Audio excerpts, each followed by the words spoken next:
नमस्कार दोस्तों, मैं रवनीत कौर बीपीएससी उत्कर्ष के इस चैनल पे एक बार फिर से आप सबका स्वागत करती हूँ। और आज आपके लिए बहुत इंपॉर्टेंट एक टॉपिक लेके आई हूँ, क्योंकि एग्जाम आने वाला है। आप सब जानते हैं पद्म अवार्ड से कई बार क्वेश्चन जो है वो पूछे जाते हैं, तो आपके कुछ मार्क्स हम पूरे तरीके से फिक्स करेंगे इस लेक्चर के थ्रू। हम लोग देखेंगे साल 2023 में, 2022 में और 2021 में पद्म अवार्ड जो है वो बिहार की किन किन पर्सनैलिटीज को दिए गए हैं। जरूरी नहीं है सिर्फ 2023 पूछा जाए, कोई भी साल का पूछा जा सकता है, तो पिछले 3 साल का कवर करेंगे। तो चलिए शुरू करते हैं। सबसे पहले 2023 का देखेंगे। साल 2023 के लिए 3 व्यक्ति हैं जिनको कि पद्म पुरस्कार दिए गए हैं। सबसे पहले है श्रीमती सुभद्रा देवी, जिनको कला यानी कि आर्ट के फील्ड में ये मिला है। फिर है श्री आनंद कुमार, सुपर 30 आपने मूवी देखी होगी, तो इनको शिक्षा और साहित्य यानी कि एजुकेशन के फील्ड में ये मिला है। उसके बाद है श्री कपिल देव प्रसाद, इनको भी आर्ट के फील्ड में यानी कि कला के फील्ड में ये मिला है। अब देखते हैं इनका थोड़ा सा डिटेल। श्रीमती सुभद्रा देवी जो है मधुबनी की मिथिला लोक चित्र कलाकार के रूप में जानी जाती हैं, और इनको पेपर मैसी कला, पेपर मैसी एक आर्ट होता है, उस आर्ट में अच्छा परफॉर्म करने के लिए पद्मश्री दिया गया है। ध्यान रखेंगे, पेपर मैसी कला में कागज को पानी में पहले फुला दिया जाता है, उसके बाद उसे कूटा जाता है, कूट कर डिफरेंट शेप दिए जाते हैं और आकार बना के पेंटिंग बनाई जाती है। बात करेंगे श्री आनंद कुमार जी की, सुपर 30 के संचालक रह चुके हैं, तो इनको शिक्षा के क्षेत्र में इनके महत्वपूर्ण कंट्रीब्यूशन के लिए पद्मश्री मिला है। तो ध्यान रखेंगे, पद्मश्री मिला है और इनको भी पद्मश्री मिला है। फिर श्री कपिल देव प्रसाद, इनको मिला है आर्ट के फील्ड में यानी कि कला में, तो एक्चुअल में इनको 52 बूटी बुनाई के क्षेत्र में ये मिला है। 52 बूटी की जो बुनाई है उसके क्षेत्र में पद्मश्री का सम्मान इनको मिला है। अब चलते हैं साल 2022 में। 2022 के जो पद्म पुरस्कार हैं वो बिहार की 2 पर्सनैलिटीज को मिले थे। 2 पर्सनैलिटीज थी। पहले हैं आचार्य चंद्रा जी, इनको सोशल सर्विस यानी कि सामाजिक कार्य के लिए मिला था।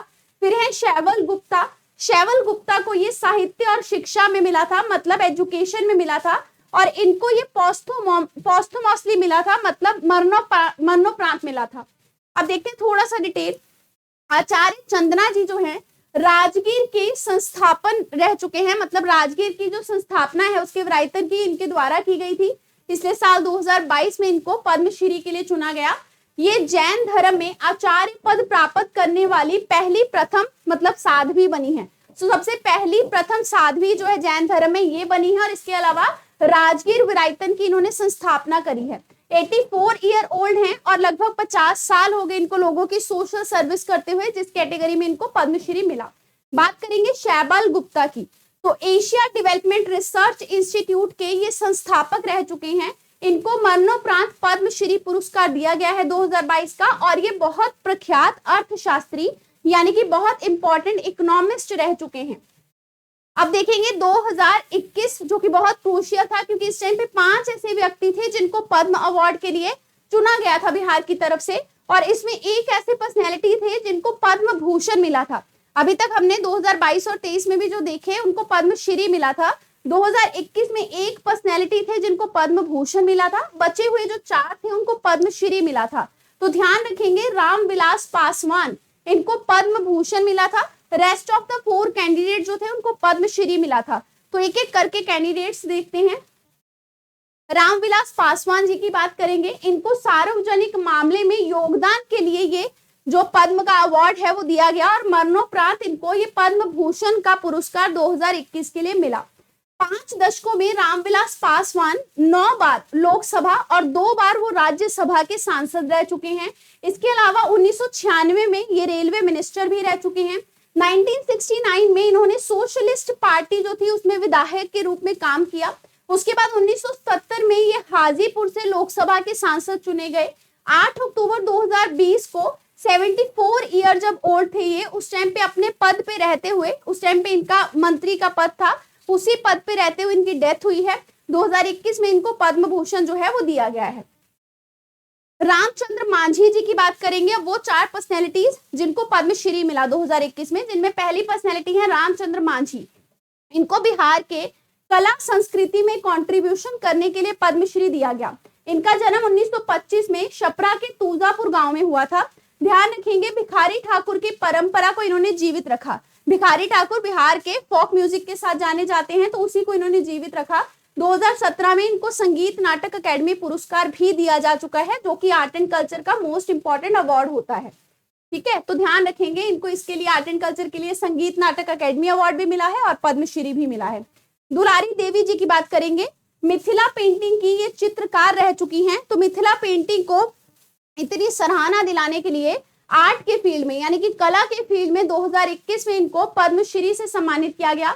मिथिला कली में एक मास्टर पेंटर के तौर पे इन्होंने बहुत लंबा सफर तय किया है। कला शिक्षक भी रह चुकी हैं।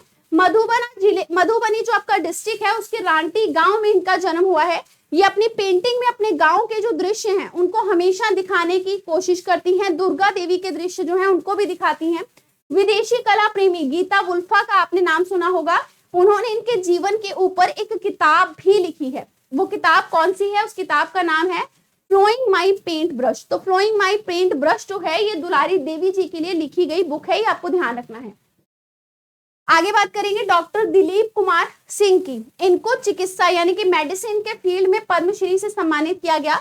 इनका जन्म बांका में हुआ है और ये 93 साल के डॉक्टर हैं। मतलब मान के समझिए कि 93 साल की उम्र में भी भागलपुर जिले में एक गांव है जिसका नाम है शेरमारी, उस गांव में ये अभी भी लोगों की सेवा करते हुए दवाइयां देते हैं। लगभग 68 साल की उम्र में इन्होंने बहुत सारे गरीबों का इलाज किया और बहुत मामूली सा पैसा लेते हैं, कोई ज्यादा फीस नहीं है इनकी।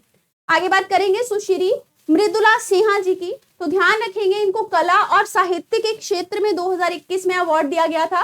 इनको मरणोपरांत पद्मश्री जो है वो दिया गया है। गोवा के जो पूर्व राज्यपाल हैं उनके तौर पे इन्होंने काम किया है। और ध्यान रखेंगे इनका जन्म बिहार के मुजफ्फरपुर में हुआ था। इन्होंने अपने जीवन काल में 46 से अधिक किताबें लिखी हैं, जिनमें से कुछ आपकी फेमस बुक्स हैं जिनके नाम आप ध्यान रख सकते हैं। जो मेहंदी के रंग, नई देवयानी और घरवास, ये सब मृदुला सिन्हा जी की लिखी हुई बुक्स हैं। तो बस इसी के साथ हमारा ये सेशन खत्म होता है। ऐसे ही छोटे छोटे एग्जाम बूस्टर आपके लिए जो हैं वो इस चैनल पे आते रहेंगे। तो एग्जाम आपका क्लियर करने में ये पूरी टीम आपकी मदद करेगी। आपको जुड़े रहना है। बीपीएससी उत्कर्ष का टेलीग्राम चैनल ज्वाइन कर लीजिए अपडेट के लिए। इंस्टाग्राम और फेसबुक का जो पेज है बीपीएससी उत्कर्ष का, उसे भी लाइक कीजिए। पढ़ते रहिए। All the best. Thank you very much.